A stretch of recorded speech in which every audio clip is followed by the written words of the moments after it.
Guys, आज हम लोग एफसीआरए एक्ट के बारे में बात करते हैं।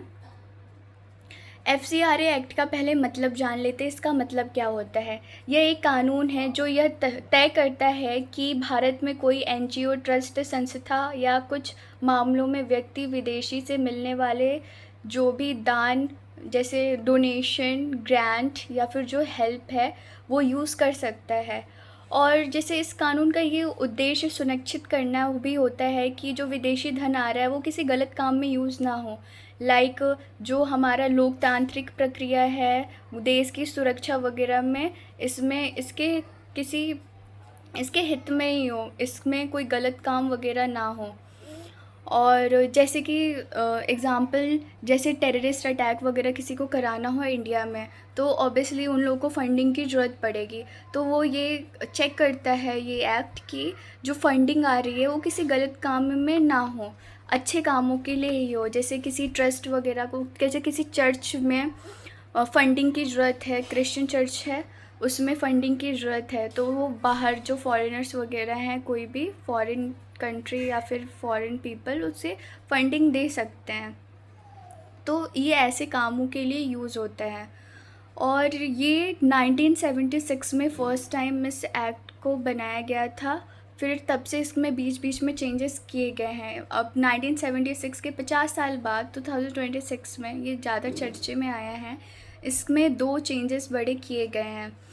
जैसे कि इसमें 5 साल का रजिस्ट्रेशन होता है। 5 साल का रजिस्ट्रेशन, अगर किसी ने 5 साल बाद फिर से रजिस्ट्रेशन नहीं कराया है तो फिर उसके बाद जो उसका जो एसेट है वो किसी भी डिज़ाइनेटेड अथॉरिटी को चला जाएगा। मतलब कि किसी भी गवर्नमेंट वगैरह के जो भी डिज़ाइनेटेड अथॉरिटी है उसके पास ये चला जाएगा।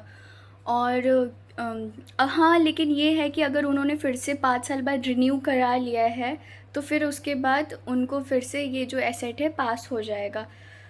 और दूसरा ये है कि जो कोई भी विदेशी कंपनी है, जैसे जो फंडिंग कर रही है, तो वो उस फंड एक बार फंडिंग देने के बाद उस फंड को वो हैंडल नहीं कर पाएगी। मतलब लाइक वो जॉब वगैरह नहीं कर सकती है इंडिया में। उस फंडिंग का उस पर कोई भी हक नहीं होगा। मतलब अब वो जिसको उसने फंडिंग दी वगैरह है, सिर्फ उसका उसी पे अधिकार रहेगा फंडिंग वगैरह का, और उस पर किसी का अधिकार रहेगा नहीं।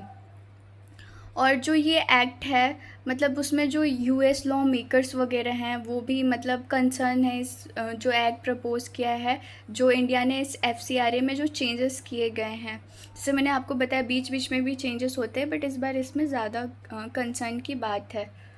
और इस जो एफसीआरए जो है, इसका जो एक्ट है, उसकी उसकी बेनिफिट्स, जैसे कि लाइक सब लोग नहीं उठा सकते, ये सिर्फ कुछ लोगों के लिए ही होता है।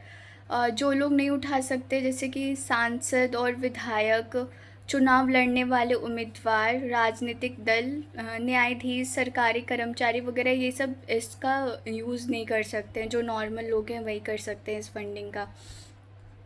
और ये एक्ट जो है, जनरली ये एक्ट में इतने बड़े चेंजेस करने का यही मोटिव है कि लोग इसका गलत यूज़ वगैरह ना करें। जैसे कि जो अभी प्रोटेस्ट हुआ था जंतर मंतर में, जैसे स्टूडेंट का प्रोटेस्ट हुआ था, तो इसमें क्या था कि इसमें कुछ जैसे पुलिस वालों की गाड़ी वाड़ी तोड़ दी गई थी, बहुत सारी चीज़ें ऐसी करी थी, मारा पीटा गया था।